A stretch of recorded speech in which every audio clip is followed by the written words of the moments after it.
Grab a cup of tea or a glass of wine and tune in for Inspired Conversations with publisher Linda Joy. On Tuesdays at 2 p.m. Eastern, Linda creates sacred space for leading female luminaries, empowering authors, heart-centered female entrepreneurs, coaches, and healers. A soulful venue where guests openly share the fears and obstacles they've overcome, wisdom and lessons learned, and the personal journey that led them to the transformational work they do in the world. Inspired Conversations to empower you on your path to authentic, soulful living. Welcome to Inspired Conversations. I'm so glad that you chose to join me today for what's sure to be an inspiring conversation. I'm host Linda Joy, publisher of the beloved Aspire magazine, the premier inspirational magazine for women since 2006. I'm also the best-selling publisher at the boutique publishing house InspiredLivingPublishing.com, where we publish stories and books to inspire women to live their best lives. Joining me today is Dr. Marni Feuerman, author of Ghosted and Breadcrumbed, Stop Falling for Unavailable Men and Get Smart About Healthy Relationships. She offers insightful advice for those who find themselves in a painful and unsatisfying relationships. And I think we can all raise our hand and say we've been there at one time or another. In her recent book, she explains why we accept poor treatment in relationships. And in today's conversation, Dr. Marni expands on how we can change these patterns and invite in a nourishing and loving relationship. Dr. Marni is a licensed social worker and marriage and family therapist with a private practice counseling those with relationship issues. She also trains therapists to do couples therapy and writes about love relationships for a number of media outlets. Welcome, Dr. Marni. Thank you. It is a pleasure to be here and talk to you about my book and everything that you just said. Well, the thing is, I think every woman can relate to this whole conversation, right? We've all been in an unhealthy relationship in one way or another at some time in our lives. But for some women, it becomes a pattern, and that's what we're going to talk about today. But I think we should start with, to understand unhealthy relationship, let's talk about a healthy relationship. What are some of the building blocks of a healthy relationship? I think the core of a healthy relationship is feeling safe and secure, feeling that you can rely and count on somebody. So if you can say, this person has my back, I know they'll be there for me. They won't let me down in a time of need. That is probably the biggest piece, that there's a lot of trust between two people. They have shared values. They have goals that are complementary, that are going in the right direction. It doesn't mean that two people won't argue at times or fight or, because that's pretty much impossible to not sometimes get in disagreements. But they figure out a way to really resolve them for good so that they don't come up over and over. And there's a lot of room and space for each person's perspective to bring into the relationship, and that you're valued just as a person, that you're different, so that there's room for both people in that regard, and that people are honest with each other. There's a lot of transparency. People act ethically, which may sound funny, but ethically even towards each other, and they just really have a strong bond. That they can say that we really have a strong, secure, and safe bond with each other. And when it's a romantic relationship, there's also the romantic piece to it. So there's love, there's also physical intimacy, and we can kind of add on to that all of that stuff that's not necessarily in a platonic relationship. And so that can also make things a little tricky at times, but that there's avenues to repair when things fall off track. So is this something that we learn from our parental relationships? So I've always wondered, right, because you have friends that you grow up in life and it's like, oh, their parents have the perfect relationship, but they grow up and they have unhealthy relationship patterns, and then the same vice versa. What's your thoughts on that, about how we're raised or what we witness as our core relationship? That is a huge component. You have to look at your family system and the very first relationship that we really have, which is with a caregiver, often a mother and a father, a person that takes care of us, that meets our needs. We're born helpless, right? We wouldn't survive, we wouldn't thrive without somebody doing that for us. And the quality of that care is can vary on a continuum. It could be really good, and it could be really poor. It could even be abusive. It can be neglectful. So we have a whole continuum of how this influences us, and then it creates a blueprint in a way, a template for how we see others and how we come to believe that we can count and rely on other people. Also how we see ourselves. We know that what is told to us very early on, we tend to believe it. We take that as truth. So if a parent is building you up and saying, hey, you're wonderful and you can do anything you put your mind to, is a very different message than, being told you're wrong all the time or you're bad, or expressing an emotion, a certain emotion isn't good. So all of these different moving parts influence us, and then they create attachment patterns and attachment styles. And I just want to say something broad about attachment theory, because attachment theory is one of the most profound theories we have in psychology. It's well proven. And some of what I was just talking about, those patterns that develop early, we know that it happens with children and parents, and we probably hear a lot about that, or you've probably heard a lot about that. There's books about attachment parenting and how to be responsive to your child and take care of them, and we really look to foster that in between a parent and a child. And so what they didn't know right off the bat was that those patterns that get established in childhood do get carried out later in life. And it is particularly re-triggered and reactivated in adult romantic relationships. So if you had let's say what we call a secure attachment, which means that you had a very safe and secure bond with somebody, there was someone consistent and reliable in those early years, you had a sense of safety, you will tend to thrive in your adult relationships as well, particularly your romantic relationships, because you have a mindset that close, intimate relationships are good, and they feel good, and you know how to ask for your needs to be met, and you're not afraid to take risks when it comes to love. But if you have not formed the secure attachment because maybe the care was inconsistent, it was unreliable or neglectful, maybe there was a lack of safety altogether or some kind of abuse, you might develop a insecure attachment style, and there's a few of them. But the bottom line, what underlies the insecure styles is that there's a lot of fear, and there's a lot of mixed feelings about love and intimacy because it wasn't always safe for you. And so that defines your view of love and counting on other people. So it really makes sense that later on, that's what you anticipate in others.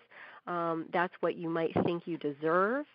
It definitely influences your choices, and then sometimes we'll repeat what feels comfortable or familiar. So we might even intellectually know that it isn't healthy or it's dysfunctional, it's not good for us, but we will repeat it because there's familiarity. We know what to expect. And so this gets buried in what's called our implicit memory, or what we also commonly know as our unconscious mind. So that could be running the show. And so how much that impacted you, those early experiences, can go from being really healthy and good to really unhealthy, and it doesn't feel so good. It can even be traumatic for some people. So we gravitate towards what was comfortable for us growing up, whether that's good or bad. It's what we knew. So exactly, it's our norm. Right, it's what's normal for you. Years. Yes. And so we're going to take a break, but when we come back, I want to talk more about that because I think it really sets us up for really understanding why we're attracted, maybe to emotionally unavailable men or other relationship, and I don't want to call it containers that we may find ourselves in. Because mine evolved over the years. I'm blessed now that I have a beautiful, healthy relationship over the last 2 decades, but I can relate to all those years that I didn't. And I love hearing the reasons why, so I'm excited and inspired to continue our conversation. Sounds great. And I'll be back in a moment with Dr. Marni Feuerman. You can learn more at drmarnionline.com. A conscious lifestyle for a mindful life. OMTimes Radio. IOM FM. Inspiration for a woman's soul. Aspire Magazine, inspiring and supporting women on the path of self-discovery. Claim your free digital subscription today, which includes access to thousands of dollars of personal development bonus gifts from Team Inspiration partners. Claim your Aspire Magazine subscription today at subscribetoaspire.com. Are you trying to get from point A to point B and need a little advice? Connect with the counselors at OMTimes Advisors. Whether you're looking for a life coach or a spiritual intuitive, the advisors participating at advisors.omtimes.com were carefully chosen based on their gifts, skills, and professionalism. OMTimes Advisors, connecting you with the best advisors in the business. Do you have time to read that inspiring book or that blog post you've been meaning to get to? In your busy world, how do you improve yourself and keep your life going? I'm Lisa Kay, and my Between Heaven and Earth radio show can transform your life just by listening. Be uplifted with inspiring topics, positive stories, and ideas that really work. Between Heaven and Earth radio is conscious living for your soul, every Wednesday at 4 p.m. Eastern Time. Hey, America, we need to have a little talk. We've got more food than we know what to do with in this country, yet 17 million kids in America are struggling with hunger. Makes no sense. Luckily, the Feeding America nationwide network of food banks has volunteers gathering excess food and getting it to hungry kids. They're kind of like food angels. Hey, become a food angel yourself by supporting Feeding America in your local food bank at feedingamerica.org. We can't do it without your help. Brought to you by Feeding America and the Ad Council. This is OTR-FM, part of the IOM Radio Network. Welcome back. You're listening to Inspired Conversations. I'm your host, Linda Joy, and with me today is Dr. Marni Feuerman of Dr. Marni Online, and we're talking about healthy relationships and how our early years might set the tone for the relationships we find ourselves choosing from those lessons that we learned in our early years. So do you believe it's possible that some individuals are wired so differently? Because how do you have two siblings in a family? This is the stuff that always amazes me, who had the same parents, but they grew up and followed two different paths when it comes to relationships. And it's almost like they had a different lens. Mm-hmm. Have you seen that in your work? Yeah, absolutely. I think and I know this may be a very broad way of answering it, but, we always talk about this nature-nurture debate. And we also know, parents have a different fit with their kids and a different fit with their personality. And so you could have two different kids, and one you find very easy, doesn't battle you when you say no or try to redirect them or discipline. You have another one that might be very rebellious and has a very tough or rigid personality. And so these things can come together, and so two people can have a very different experience.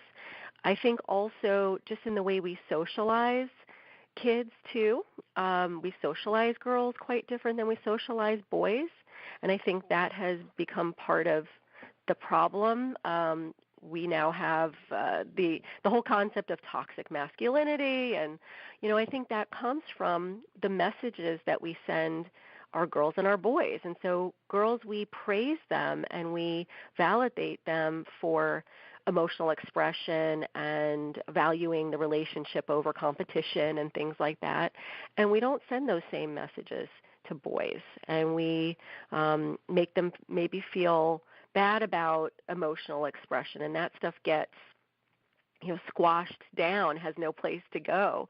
So their understanding of maybe how to express themselves and get their needs met, it becomes very different, I think, in boys and girls. So that's one, that's also an element of it. So I think there's a lot of different factors that can influence your perception of the relationship, both that you've had towards your parents, and also the view of your parents' relationship, and maybe how resilient you might have been as well. So if some negative things happen to you growing up, you could have one sibling that just completely falls apart at the seams, and you can have another one that is very strong and resilient and found other positive coping strategies to deal with the stress. And so I think the perceptions come from those types of things. I've always been so interested in that. So you touched a little bit about, that boys aren't raised to show emotion. Is that one of the reasons why there's so many emotionally unavailable men? I hear it from my girlfriends, like there's, hello, I'm knocking, but no one's there. They can't connect, and the majority of us, we need that connection. Yes, and women place a high value on it. I think if we even look at the data, we know that women live longer than men, and that has a lot to do with the fact that they can express their emotions and they can ask for their needs to be met relatively easily, including from friends and lots of different people. And if I look at who comes into my office and who makes the calls for the sessions and things like that, it's usually women. And also the divorce rate, I think it's something like 2/3 of the divorces are filed by women. So they're the ones choosing to end these marriages. And one of the complaints that I hear a lot is that they're not feeling emotionally connected with their partners. And I think they can, let's say, bide their time. They're very occupied. Maybe the kids are in the house, and then once the kids leave, things just fall apart. So I also have some men who express their love, and in different ways. They might be more demonstrative. It might be more physical. It might be things like doing tasks, and they feel like that is the way that they're expressing it. And sometimes it's not. It's sort of lost on the women at times, and they're expecting the husbands to come to them and just have conversations with more depth. They don't want them to avoid the we need to talk topics. And so a piece of it is that I think sometimes men just really struggle to both know what they're feeling and express it, and also show vulnerability. And they think they're going to be seen negatively or wimpy or in some type of way in their spouse's eyes, and often that's what the women are really begging for. They're desperate for that, and they really want that, and it makes them feel good, it makes them feel safe, it makes them feel connected.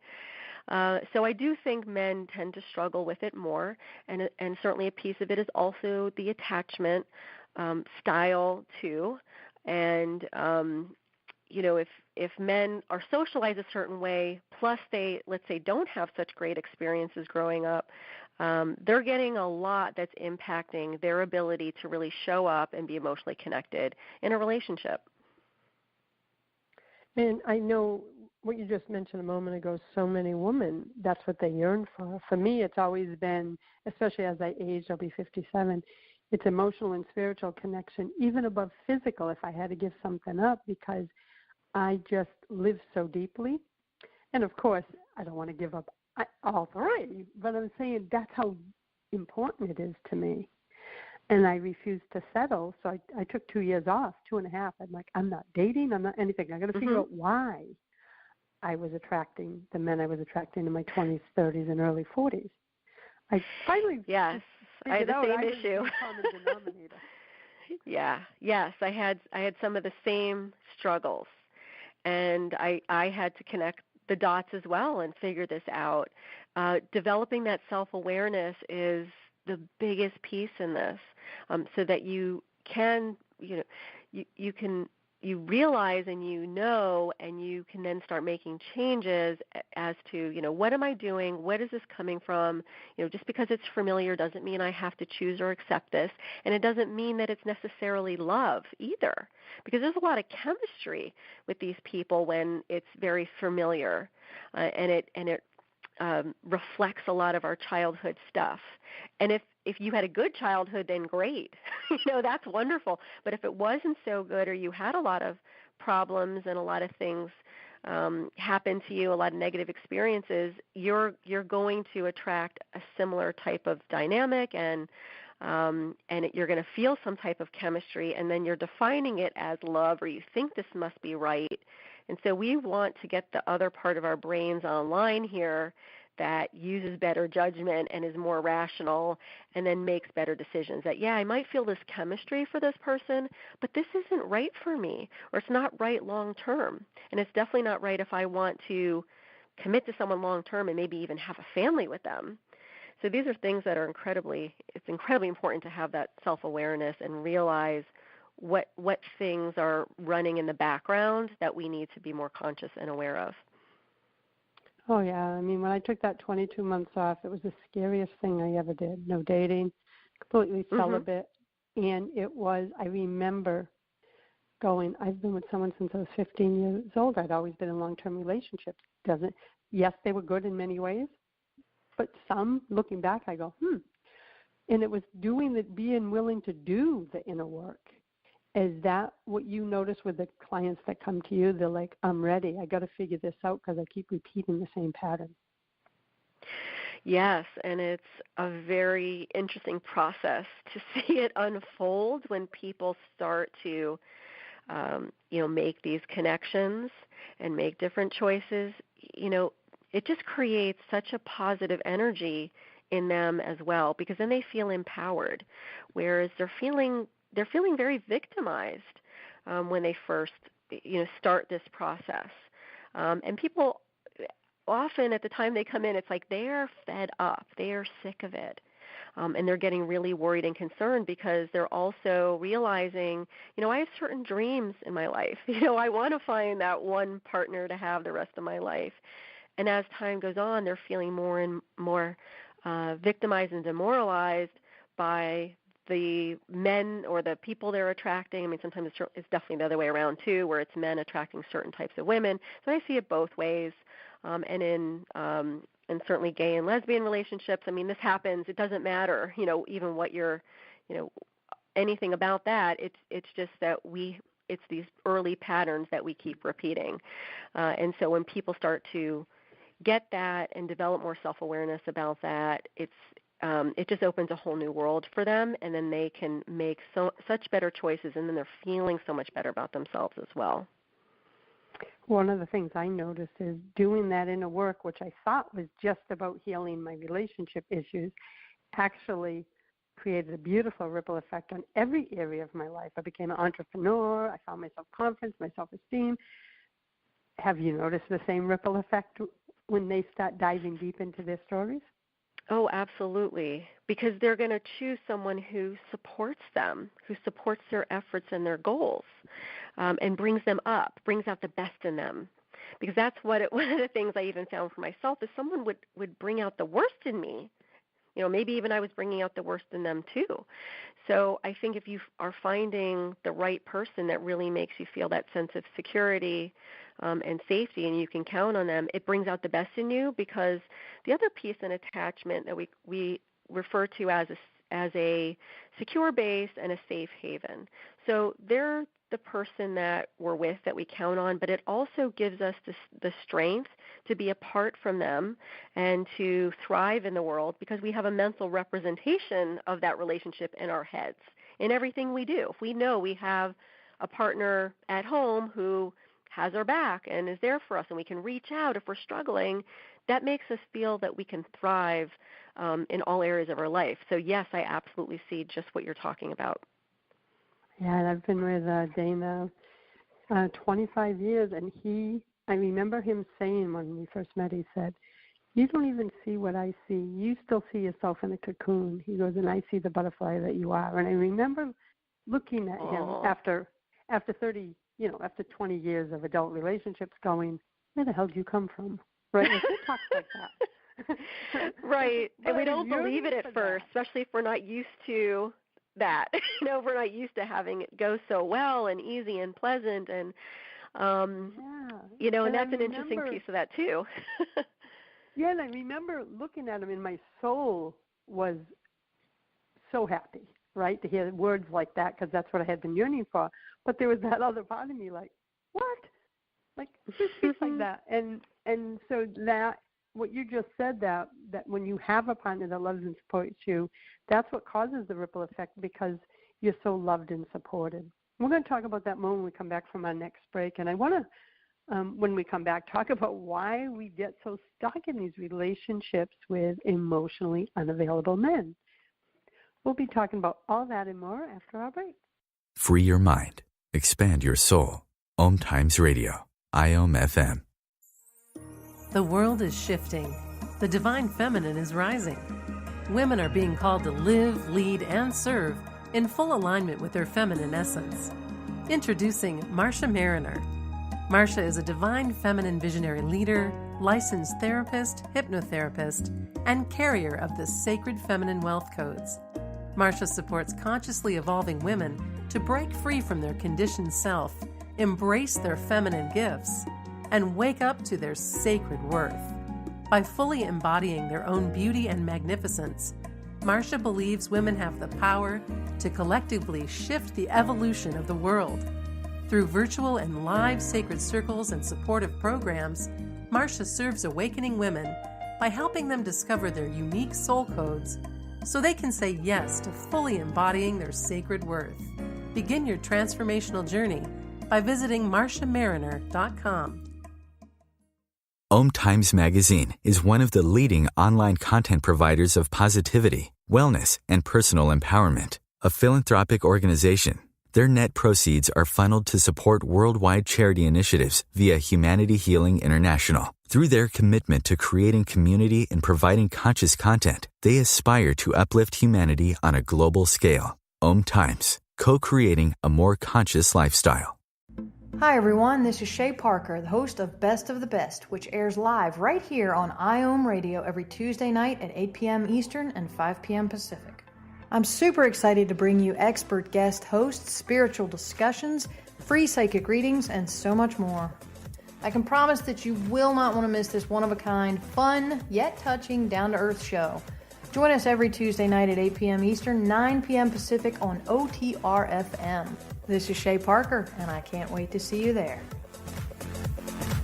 The number one reason girls drop out of school in sub-Saharan Africa is lack of access to feminine hygiene products. The Pads for Schoolgirls Project, an outreach of Humanity Healing International, is changing this paradigm by setting up sewing programs at schools, teaching girls a vocational skill, while producing the reusable pads that help keep them attending classes. The girls pay it forward by making and giving pad kits to other girls in need. To learn more, visit humanityhealing.org. Humanity Healing is where your heart is. A conscious lifestyle for a mindful life. OMTimes Radio. IOM FM. Hi, you're listening to Inspired Conversations. I'm your host, Linda Joy. With me today is Dr. Marni Feuerman of drmarnionline.com. All right, Marni, come on. Why do we get stuck in relationships with these men that can't be there for us? Even if they want to be, they just can't. If we're getting stuck, again, it goes back to the early history. You're looking at your family and those dynamics, and also particularly your parents. And if you had a parent that was unavailable or checked out or had an addiction or something like that, there's a huge pull to reconcile that. Like, I'm going to fix it now. I'm going to get what I didn't get. It's like a hole or a wound we keep trying to fill. Then there's that other piece about the way women are socialized. So we are more nurturing, and we could be very maternal. I think our instincts are to be helpful, to be sympathetic. And when we see a man struggling in this way, maybe he's struggling with his emotions, or he even has a lot of problems and issues and things like that, I think we can overfunction pretty easily.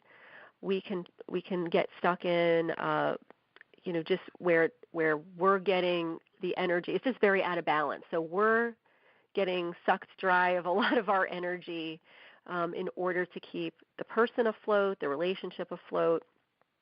And so we can get really trapped and stuck in that. And then the more somebody struggles, so if you have a man and he's really struggling with this, and you feel this pull to help, then the more they pull away, your need to help actually increases. So it's a very tricky dynamic that I see a lot, that you can get easily stuck in. And if you're really trying for that closeness and connection, the more you escalate your demands for it, so the more you seek it, it may actually be scaring your partner, and so they're pulling away more as well. And then we just want to, figure this out and help this person, and we stay in so long, and then we're thinking more about their needs, and we're not thinking about our own or what's right for us. And I think we know that there's, this happens in a lot of different areas. Like even as a mother, like the mother guilt. It's like we can feel almost guilty as well in these kinds of relationships. And then before long, you're just in a dynamic that becomes really entrenched, and you may not be sure how to get out of it at that point, or even that it's going on. Yeah, you might not recognize it because it's such an organic part of your way of processing. Yes, exactly. Sometimes people even get into like a denial about it. So your friends and family and the other people that love and care about you may see it, may even try to point it out. And I think that's hard for us to listen to and take in, but that's one of the best clues that you're not in a good relationship, because other people usually see it first.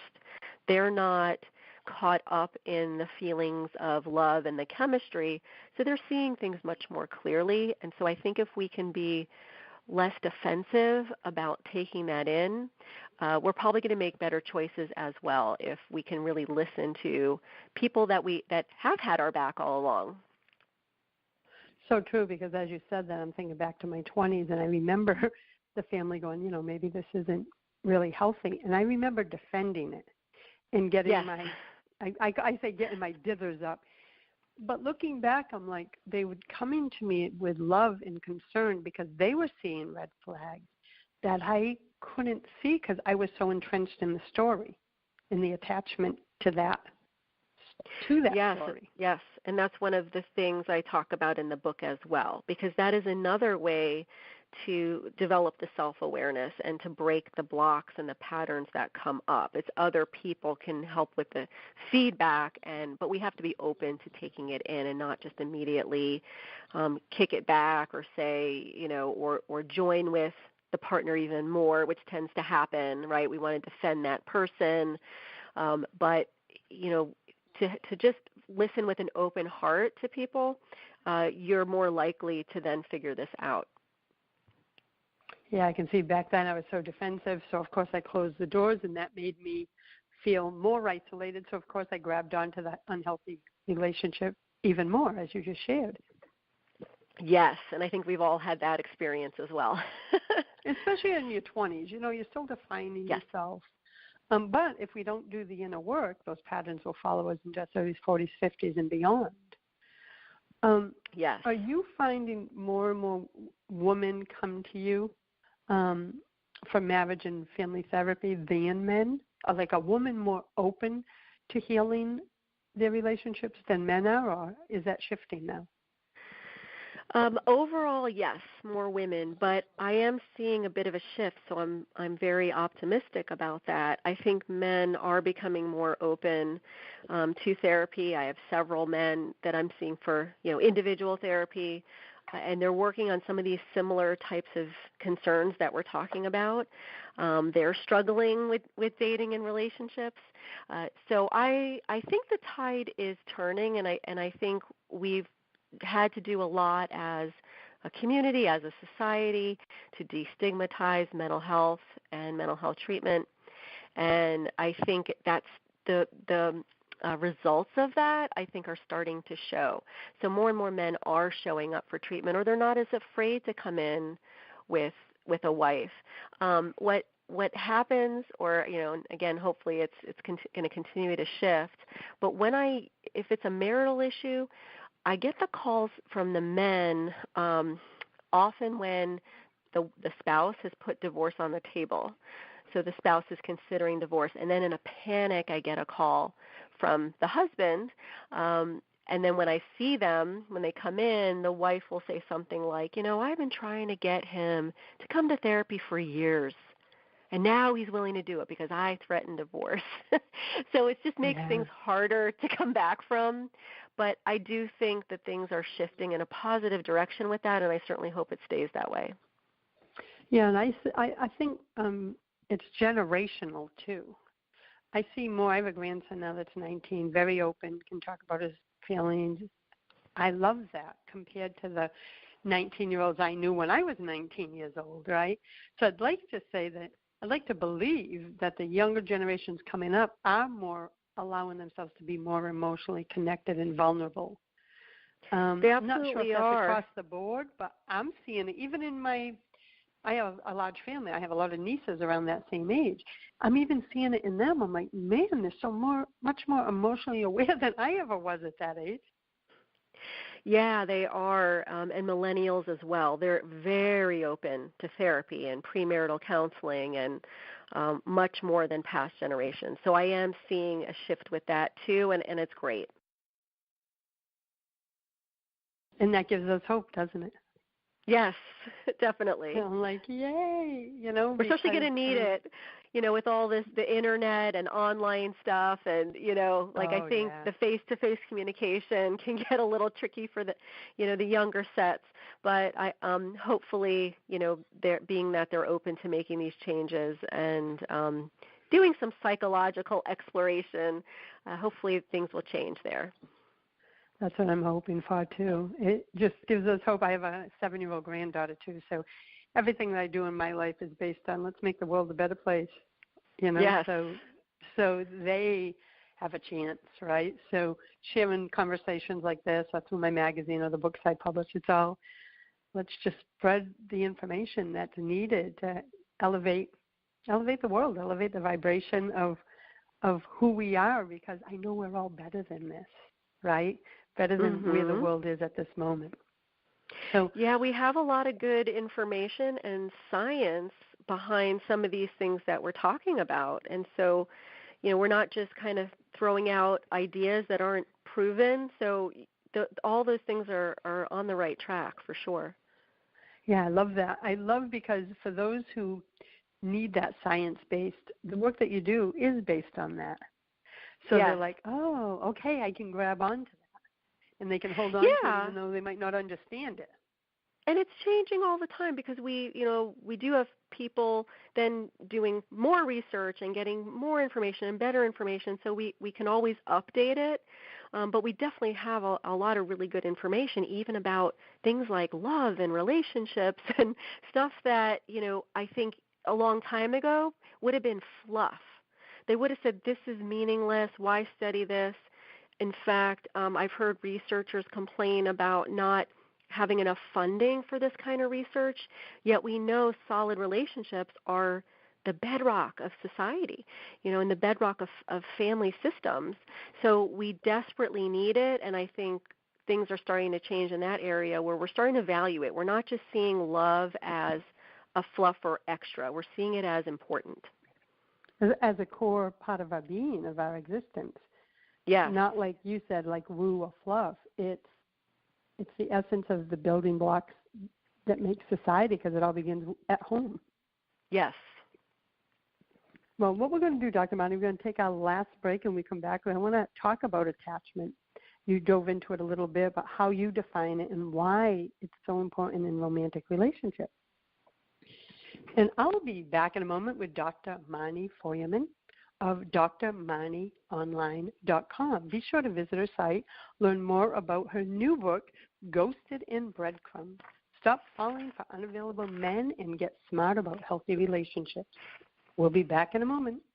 A conscious lifestyle for a mindful life. OMTimes Radio. IOM-FM. We can all use a little more peace and joy in our lives. Don't you agree? Counselor, best-selling author, and self-nurturing expert Kelly Grimes of CultivatingPeaceandJoy.com is passionate about empowering overwhelmed and exhausted women to live with more peace, joy, and meaning through the practice of self-nurturing. Through her experience working with individuals, speaking, providing workshops, and teaching professional and leadership development to forward-thinking organizations, Kelly knows that nurturing peace in the world begins from the inside out. That's why she created the free Cultivating Peace and Joy mobile app that brings you beautiful self-nurturing reminders, guided meditations, empowering practice tools, and daily prompts with an inspiring question to guide your daily self-nurturing practice. Download your free Cultivating Peace and Joy mobile app today at cultivatingpeaceandjoy.com. Are you trying to get from point A to point B and need a little advice? Connect with the counselors at OMTimes Advisors. Whether you're looking for a life coach or a spiritual intuitive, the advisors participating at advisors.omtimes.com were carefully chosen based on their gifts, skills, and professionalism. OMTimes Advisors, connecting you with the best advisors in the business. This is Terry Van Horn, and I want to invite you to join me for my weekly radio show, Healing Light, on OMTimes Radio every Wednesday at 6 p.m. Eastern Standard Time. On Healing Light, we want to bring love, light, and blessings into your world. You can find out more about us at www.healinglightonline.com. Blessings. Me, a cat, moving in with a new human. It took a little getting used to. She has these weird games she likes to play, like this giant feather. She sticks it in my face. I swat it away. She sticks it in my face. I swat it away. It's almost like she thinks I enjoy it. But seeing how much fun she gets out of it, well, I guess it makes it all worth it. Humans. A person is the best thing to happen to a shelter pet. Be that person. Adopt. Brought to you by the Ad Council and the ShelterPetProject.org. A conscious lifestyle for a mindful life. OMTimes Radio. IOM-FM. Welcome back. You're listening to Inspired Conversations. I'm your host, Linda Joy. With me today is Dr. Marni Feuerman. Marni, so right before the break, we were talking about attachment. So how do you define attachment, and why is it so important in romantic relationships? Well, attachment is just about how we interact and behave in relationships. Like I said before, in childhood, those styles are centered around how the child and parent interacts. And then we develop these styles later on in romantic relationships. And we know that there's styles that have us where we feel secure or we don't feel secure. And when we don't feel secure, we have a lot of anxiety when we don't have our attachment figure, the first figure, let's say, being the parent or the mother. And so when we don't have our partners, right there for us, or we know that we can reach them if we need them, we also experience that separation distress, believe it or not. It just looks a little different in an adult than it does as a child. The tantrums look a little bit different, but it's the same core emotion where we feel maybe anxiety and fear around that. And so attachment was critical for our survival even as a species. And so being that the biggest component of attachment is that strong emotional bond and that emotional connection, we need that as well if we're gonna continue to survive as a species. So if we didn't feel a strong emotional bond or connection, we're not gonna link up with people long term. So we're not going to perpetuate the species. So we want to have this really secure emotional connection with somebody, and that comes from really sharing on a deeper emotional level, that there's depth to the conversation. You're not just talking about superficial content, that you're going deeper, that you can share the the stuff that's hard to share, maybe our fears, our vulnerabilities, the things that how we our sense of worthiness, our sense of even being lovable. So if we have someone that we can express that to, and they can respond and validate and remind us that we are lovable and that they care for us, that we have a special person in our lives that's able to show us that, again, that's how we really thrive. And so it develops, attachment develops those expectations that we have. And so if your expectation is based on a parent that has been neglectful or has been absent or checked out, we're going to think that that's the way partners should be. Oh, well, that's what love is. And so we want to redefine it and recognize that, no, that isn't what love is, and that we're not going to do really well if we don't have a consistent, caring bond with another person. I feel it's so key. It's key to everything then. It's key to being happy in our relationships, having a healthy relationship, but also, as you said, perpetuating our species. Yes, like people don't realize, again, it's not fluff, that this is evolutionary. This is how we survived as a species because we did form these early attachments. So that's why we hear so much now, and I think it's a topic for another conversation, but I'll just bring it up briefly, that these children growing up with social media and technology who are using it to communicate instead of emotionally connect with their peers, that's a whole story in itself that can lead to us not feeling attached or have empathy for others. Have you found that too? Absolutely. Oh yeah, I watch and I'm like, oh my God.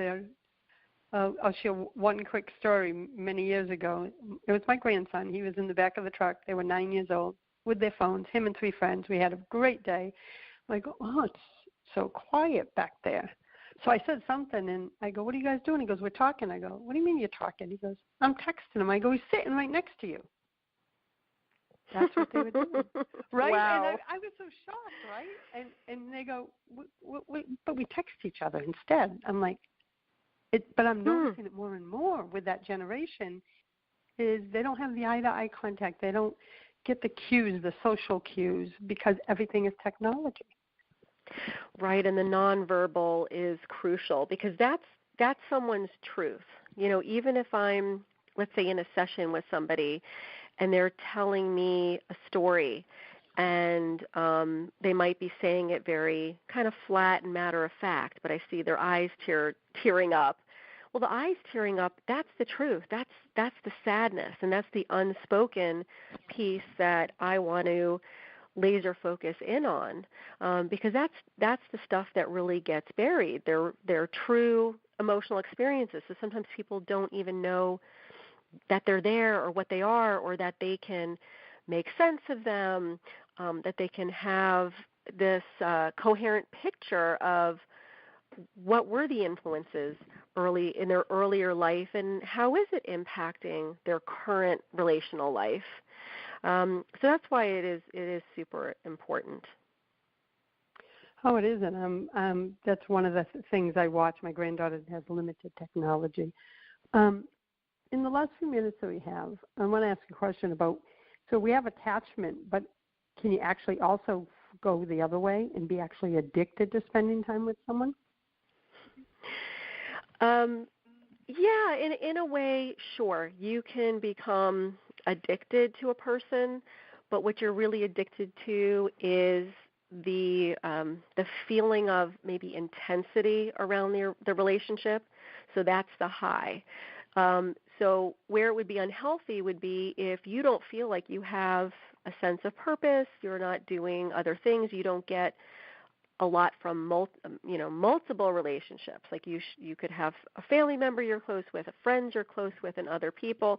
If you're relying on one person for the sole source of your support and validation, and then when you're with them, usually there's a component, like often a sexual component to it as well, that's very intense. And that when you're away, it's like you're in withdrawal. Then yes, it could develop. You could have an addictive quality to that type of relationship, and those are not healthy either. So yes, people want to be careful about that. If they feel horrible when they're not with that person, and they only feel good if they're getting constant validation and contact with that person, that it is possibly an addictive relationship, or it's just a very unhealthy relationship. Well, I'll raise my hand. Been there too. So I think our conversation is going to resonate with so many women, not just the last section, but all of it, because I think when we hear back from an expert like you, but also from other women's experiences, they're like, okay, it's time maybe I need to look at this. And that was my hope with this conversation, is that someone will start looking at their relationship story and asking themselves if it's healthy. So I want to share, I'd love for you to tell a little bit about your book in the last few moments that we have. It's called Ghosted and Breadcrumbed, and when I got it, I was like, I just love that title. Thank you. Tell us a little bit about it, Dr. Marni. Sure. Well, I was, when you name a book, you want it to be catchy. You want people to look at it and go, what's this about? And hopefully they'll pick it up and read the back, and it will resonate with them, or they'll realize that they need the book.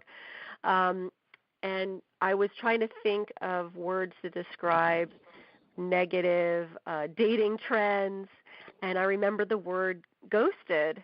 And that's just when somebody who has shown you romantic interest, maybe you've had a date or two, or maybe even been seeing them for a little while, but then they just disappear and they cut off all communication. And that leaves you very perplexed. It does create a lot of anxiety and uncertainty, and you don't know what's going on. And it's a really awful experience for people. And so that word ghosted, I see a lot of different places now even. It's being used in other realms, not just relationships, but workplace and things like that. So I'm seeing it pop up more and more. And then breadcrumbed is just another one of those types of terms as well, which is like stringing someone along. So you're just throwing them little breadcrumbs to keep them in the game, keep them involved, but you really don't have any intention of fully engaging in the relationship or fully committing to the person. And there's several others, but I thought, this might be a catchy title, and it was fitting for the situation. But certainly, these relationships or when these things happen, they're very painful, and they really feel awful for people. And I wanted to write a book that would really help people have very positive experiences and feel more empowered, that they're taking charge of their dating life or their romantic life, and that they're having better experiences and they're not putting up with bad ones, and they're figuring out ways to really assert themselves and also be aware if they're stuck in patterns that are really, they're not helping them. I am excited to be sharing an excerpt of your book in the upcoming issue of Aspire magazine, so thank you for that. Yeah, and I just think, the message you're sharing and the expertise you're bringing to the table gets us talking, gets us thinking outside the box that we might have be living in our relationship. So I want to thank you for that. And I want to invite everyone to learn more about the work Dr. Marni's doing by going to drmarnionline.com. And again, her book is Ghosted and Breadcrumbed. Stop falling for unavailable men and get smart about healthy relationships. Dr. Marni, I want to thank you for being here and, as I shared, for bringing this conversation out. Oh, you're welcome. I love talking about this topic, so I really appreciate you having me on. And everyone, I hope to see you every Tuesday at 2 p.m. Eastern Time for the Inspired Conversations radio show. Until next time, choose love, choose joy, choose happiness, my friends. Thanks for listening to Inspired Conversations with publisher Linda Joy. Join our sacred space every Tuesday at 2 p.m. Eastern and meet leading female visionaries, empowering authors, heart-centered female entrepreneurs, coaches, and healers. Inspired Conversations with Linda Joy is a soulful venue where guests share the obstacles they've overcome, along with wisdom and lessons learned on their personal journey that led them to the transformational work they do in the world. Inspired Conversations to empower you on your path to authentic and soulful living.